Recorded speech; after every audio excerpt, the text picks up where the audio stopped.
I'm Shawne. I'm Katie.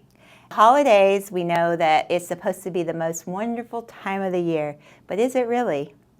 Anyway, so we're going to get right into it and give you practical ways to survive the holiday without too much weight gain, without the guilt. We're just going to go through some things today. Katie? Cool. You want me to take off? Yeah. Okay. So oftentimes I feel like people, they set a New Year's resolution, they work all year, they stick with the plan, and then when Halloween rolls around, they take their kids out trick-or-treating, end up with bags of candy, and they participate, enjoy some candy, and then that often leads to guilt, and they say, you know what, Thanksgiving is at the end of November, and then we've got Christmas. I'm just going to quit, and I'm going to start again in January. Mm-hmm. And what people don't realize is if you zoom out, that's 90 days that you're just, you can do some damage there and undo all the hard work that you have worked for from January to October. When in reality, like I was saying, if you zoom out, you can enjoy Halloween, you can enjoy Thanksgiving, and you can enjoy Christmas.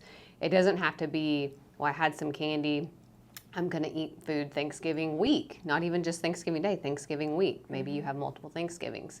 You can still enjoy those holidays without throwing the towel in. If you think about it, you have 90 days from October through the end of December. A day on Halloween or even a couple of days of Halloween candy, and then a week at Thanksgiving, and then a week at Christmas. Like if you just enjoyed foods on those times, you've still got other days that will add up and still push you toward your goals and not completely derail all the work that you've worked through the whole year. So I want to encourage you to, yes, enjoy the food, but don't throw the towel in just because you had some candy on Halloween. Mm-hmm. Keep pushing and keep sticking to what you started in January through the holidays. And just know one meal or even a week of food is not going to undo January through October's work that you've put in. So Right. So how important is it to maintain a regular eating schedule during the holidays, even when you're attending parties? I like how you said schedule, because eating every 3 hours a meal or snack that is high in protein can help keep your blood sugar balanced. Yes. And when your blood sugar is balanced, you're less likely to binge on sugary foods. You're also less likely to have cravings for sugary and hyper palatable foods. So maybe you do have a Christmas party on Friday night that you're planning to attend, and you know there's going to be alcohol and there's going to be dessert and there's going to be, finger foods and all the things. Still work on your goals up until that night and enjoy yourself. Mm-hmm. Be mindful. I like to encourage people not to starve yourself the entire day knowing that you're going into a party, because you're more likely to overeat at that party if you're not sticking to the plan. My husband put it really well. He said, if you eat 3 meals a day, 7 days a week, that's 21 meals. Let's say you have dinner out Friday night. That's only 1 meal out of the 21 meals. Those 20 meals are going to overrule that 1 meal that you have. So having that abundance mindset instead of that scarcity mindset really helps you stay on track as well. And just allowing yourself, the more you restrict in your mind, the more you're going to want the thing and the more likely that you're going to binge. That's true. Another thing I like people to think about too, speaking of abundance and scarcity, is there's always going to be food. Like, I think around the holidays, people put certain foods on pedestals, but if you think about it, these foods are available all year round. Like, you can go and get the food anytime. Uh-huh. It's just the socialization that I think people like. And like I said, they put food on pedestal, but if you think about it, all the food that we're consuming is available year round. Yeah. Like, you can make it anytime. So just knowing that it's not going anywhere and telling yourself that kind of takes the illicitness away from the food, and you don't want it as much. Finding what your favorites are and not just socially eating. Like, let's say we have a Christmas party in the department and we're just eating because it's there and everybody bought food. We don't even really like the food. We're just eating it because it's there and everybody's doing it. Mm-hmm. Do you really like the food, or are you just eating it because you're trying to please somebody else, or because it's just there. So really Right. practicing, do I love this thing or am I just eating it because it's there? So I think that's helpful. For me, mine are homemade chocolate chip cookies. So when people bring a bunch of desserts around, if it's not a homemade chocolate chip cookie, I can easily say no because I'm going to save it for a homemade chocolate chip Yeah. cookie. Finding out and maybe journaling what is really worth it to you. And maybe also journaling what it is that you love about the holidays that has nothing to do with food. Maybe it's just the gathering that you are enjoying and not necessarily the food. It just happens to be a part of it. Because when we gather, there's typically always food and drinks. That's true. So how can we give them advice about maybe not overindulging? I know, like, I try to tell the littles, I'm hungry, I'm hungry. Are you hungry or are you thirsty? Go have a bottle of water, wait 15 minutes, and then go eat. Yeah. You know, that's one of the things that I do with them and myself. If I feel like I'm hungry, I just have water first, and then 15 minutes, I'm probably not hungry. Yeah. Probably just thirsty. I think, keeping protein in you every Every 3 hours. 3 hours, yes. To keep that blood sugar balanced. I think also, too, when you're at gatherings, somebody's always got like a meat tray or Yeah. something meat-based. Like, try to load your plate up with some protein snacks or finger foods that you see at the party, and then look around at all the desserts and decide what's worth it to you or not, and just pick like a few things to try, and try to stay engaged in conversation with people and focus on the person, and just practice being present, because most people are not present. They're somewhere else and not right where you're at right now. That's true. That's true. So how do you think you can incorporate healthy choices into a holiday buffet? I call it a buffet because it's usually laid out, and everybody just goes at it. But I typically volunteer to bring like a high protein dip, like buffalo chicken dip. Yeah.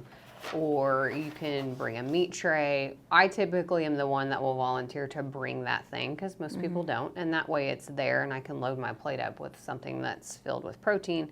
But also I will enjoy something else that's there too. And just trying to listen to your hunger and your fullness cues. Something I want to encourage people with too is that doing these things is a practice. So if you've never done something like this around the holidays, like practicing being mindful and practicing eating more protein, be gentle on yourself and know that you are practicing and having the mindset of I'm practicing, and that if you don't get it right or maybe you do overeat, it doesn't mean you suck. Like, you're just practicing. And that's a great time if you do overdo it to evaluate what happened, journal what happened, how you were feeling, and how you can approach the next time differently and more successfully, in your opinion. So being aware of that. Remembering it's practice. It is a skill. it's a skill. It's totally a skill. What are some simple swaps to lighten up the classic holiday dishes? I personally love to swap sour cream for Greek yogurt because there's not really a ton of taste difference. Right. Maybe a slight texture difference, but a lot of people don't notice. What do you have? What do you think? I like, well, I make them both. I didn't this year because I was sick on Thanksgiving, but I make them both. I make mashed potatoes for, my family that eat like that. For myself, I make myself mashed cauliflower. And I love mashed cauliflower. I make it like twice baked. I might throw some bacon in there and stuff, but everything is low calorie and lower in fat. And it tastes the same. And it's funny because they make fun of me for my dishes. Like my sweet potatoes are just plain, but I make normal sweet potatoes like, I think it's gross, but they put marshmallows and things. I love that. I grew up on that, and I wouldn't eat it. My Nana, because, Southern women, she always put the marshmallows and the brown sugar and stuff, so I wouldn't eat it. I thought that's just, and that's from the time I was little, I didn't like it. And then so when I got into my journey, I started eating just plain sweet potatoes, plain. So I make mine that way, and there's the other way, like candy or something.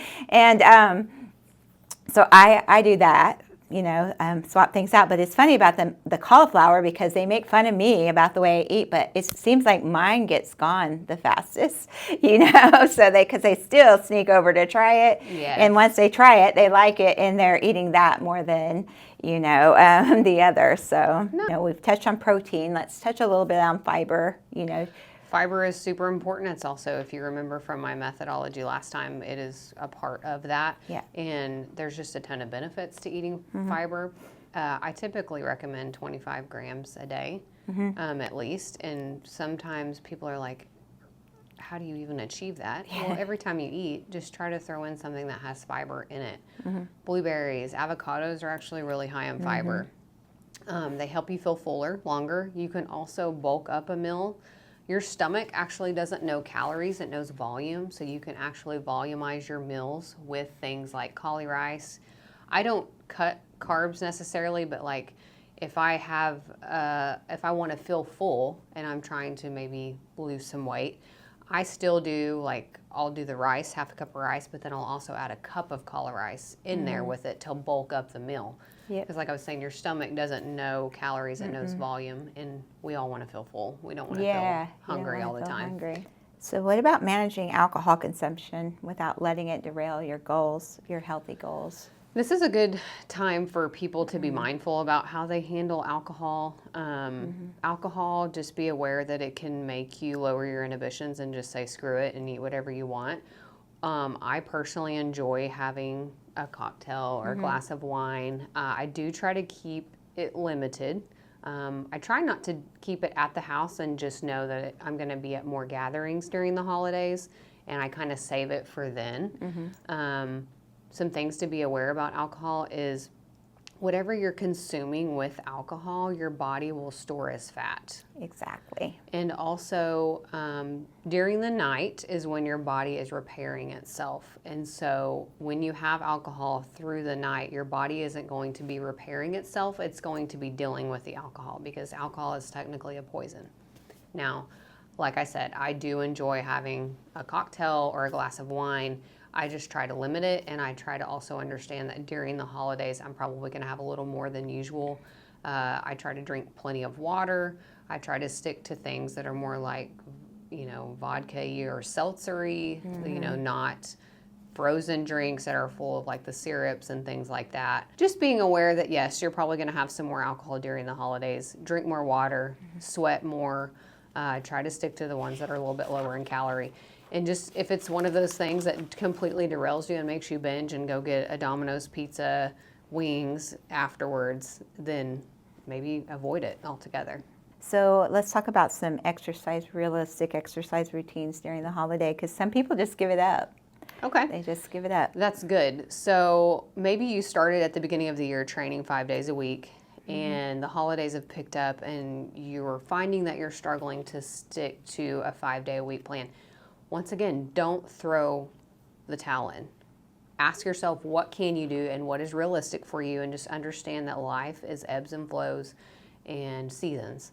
And if you can you commit to 3 days a week, then train 3 days a week, but don't completely stop. Right. So, how do you get your family and friends incorporated in holiday activities, like something to... My family are big walkers. We enjoy Yeah. going for walks together after a meal. Yeah, My kids go to the gym with me or my husband and see what we're doing. Yeah, And my that's son enjoys sports, and so I try to, teach him this is how an athlete trains. And Yeah, I think that's important. It's important that you're mindful of the littles around you, because they are watching everything. They're watching everything you do, and that's how they learn. Speaking of littles, I think it's very important not to demonize foods around kids. I think it's important to teach them how certain foods make you feel.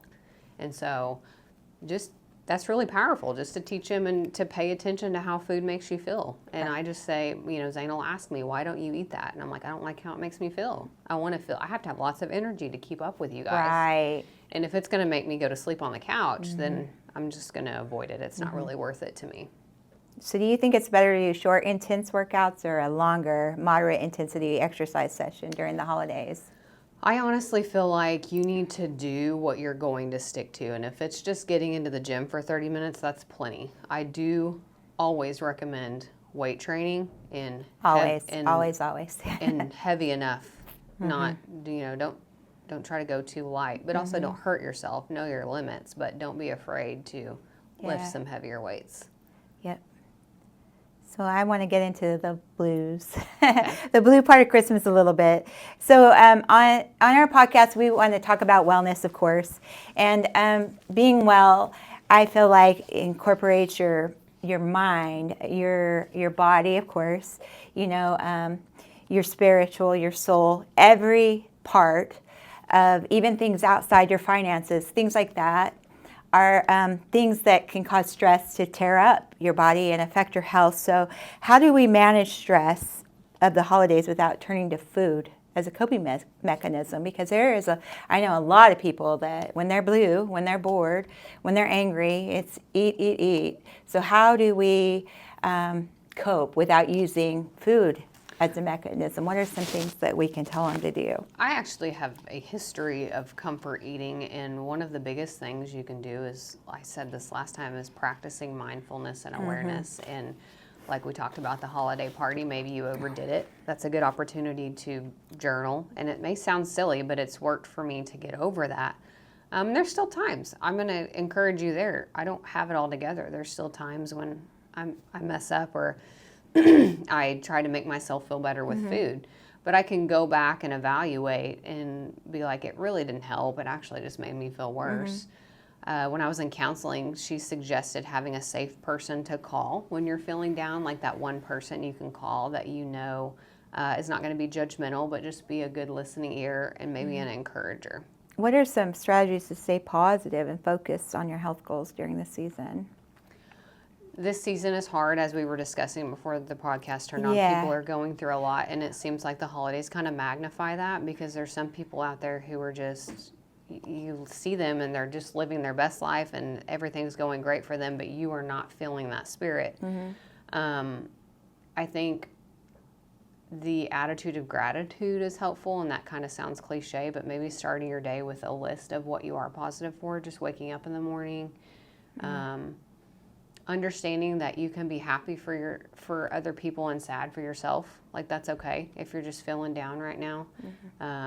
Grasping for things and making lists of what does bring you joy. Maybe it's a time to evaluate how much media you're consuming.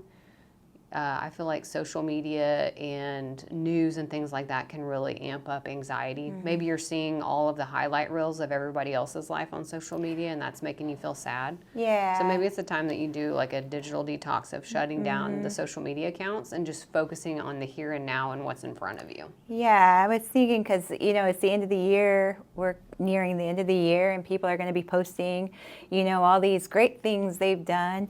But, I'm proud that I've made it through the year. Yeah. And I'm proud of people that have made it through the year. If you made it through the year, I'm proud of you. I'm proud of you. And that's something that is, with the way things are in the world today, that's something to be proud of, that you made it through the year. Yeah. That, you made it through another day. Just be mindful of people that aren't having a good time and reach out and try to bring somebody joy. Yeah. And be encouraging, and teach your people to be encouraging and to love on people. This is supposed to be a season of, giving and loving, and the anxiety shouldn't be as so. We shouldn't be worried about that we can't afford the biggest gift, or we can't give that. But if you can give of yourself, something of yourself, just a piece of your heart, that to me is like huge. That to me is huge. I think somebody your time. Yeah, I got this Mother's Day card once, and it was a list of, they were thankful and apologies for being brats. And that meant more to me than any diamond ring could have ever meant. It was part of their heart. And that's, if you can just give part of your heart, that's what the holiday season's supposed to be about. So I want to talk a little bit too, let's talk about finances a little bit. How do you budget for the holidays without feeling overly burdened? Well, I actually started doing this a few years ago, and I started putting like $50 to $100 a month back into an account starting in January. And it actually helped me enjoy holidays more because I did not feel overburdened. We're big Dave Ramsey fans in our house, and so budgets make me happy.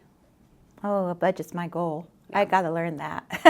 Seriously. I tell my sister, she's my little sister, but she's my big sister because I'm a free spirit and she's very responsible and we are opposites, and she's like mothers me, and it's like I tell her, I want to learn this. I want to learn this budget thing. How can I get still to learn this budget thing? I use an app and have for years called the Every Dollar app, and it's by Dave Ramsey. I started paying the annual subscription because how it works is it connects to your bank account.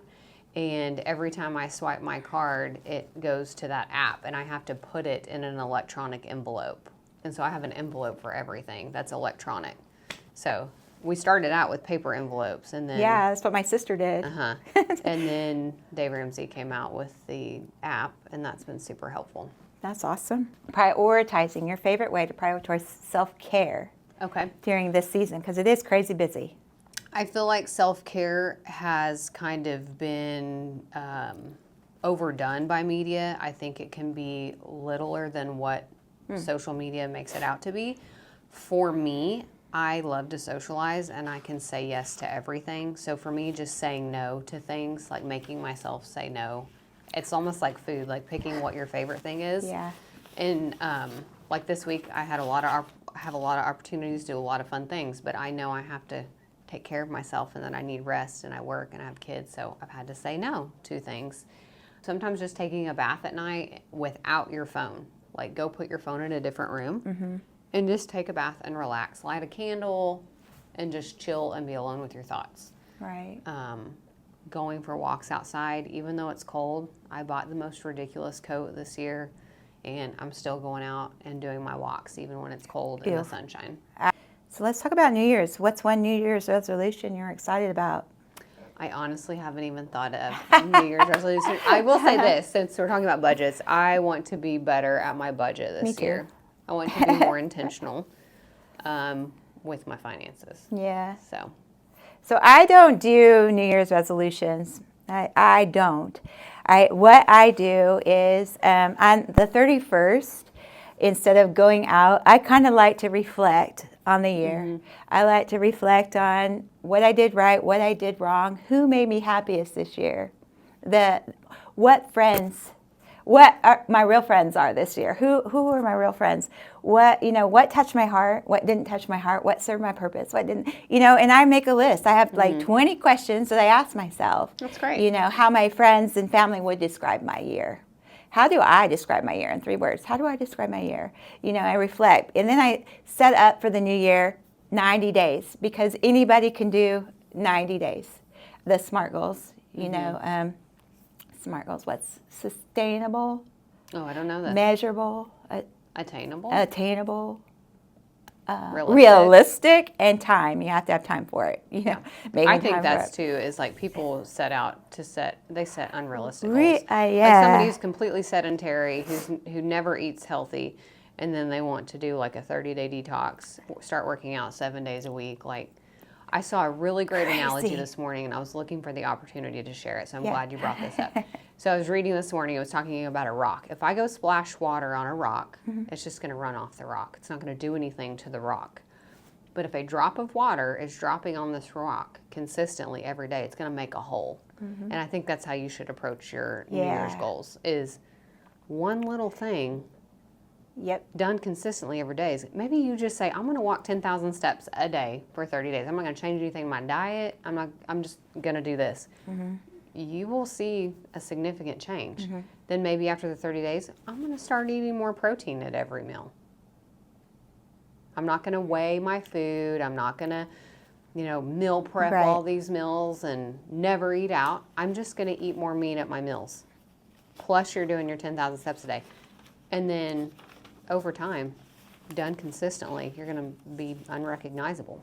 Right. And not only that, but they're going to be sustainable goals. Like those are sustainable. Yep. You have to have a plan. Yes. You can't just say, I'm going to do this. That's great. You need to be as specific as possible of how you're going to make it happen. I highly encourage you before the start of the new year to read a book called Atomic Habits by James Clear. Yes. And he states in there to be extremely specific. If you say you're going to work out, don't say I'm going to work out. Say, I'm going to work out Monday, Wednesday, Fridays at 6 a.m. before I have to get ready for work. I'm going to lay my clothes out the night before. I'm going to go to this gym. I'm going to do this workout. You're going to be way more successful if you have that many details of how you're going to make it happen versus I'm going to work out. I'm going to start working out. Exactly. Yeah. A lot of people say that. I'm going to start working out. And then the 2 weeks, because you know how the gym is for the first 2 weeks.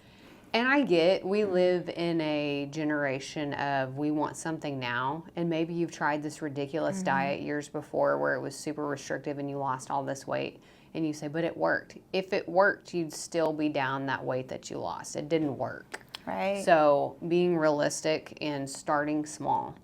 Like, you have to eat forever and work out forever, so don't just do something that you can only maintain for 30 days. What can you maintain for life? So in closing, what I want you to remember is that you can still enjoy the holidays. Don't throw the towel in because you had some Halloween candy, a week of Thanksgiving meals, and then you've got Christmas coming up. Keep working towards your goal so you can start out ahead at the new year. And maybe you just maintain through the holidays and not necessarily lose. Then you can get back at it in January if you feel like you have some things to lose. One thing that's helpful for me to stay on track with food is just keeping protein prepped. You can easily throw some vegetables in, a carb in, a fat in, but keeping meat prepped in advance at home helps dinners go smoothly, helps you eat, better lunches that are more aligned with your goals. Set realistic goals for the new year. Yeah, so SMART goals. Specific. Be specific. And read Atomic Habits before January 1st. Yeah, we challenge you to read Atomic Habits. And I also challenge you to interact with us. Make some comments on our Facebook or whatever. Tell us what your goals are. Or maybe what you want us to talk about next time. Yeah, if you got something you want to know, let us know. We'll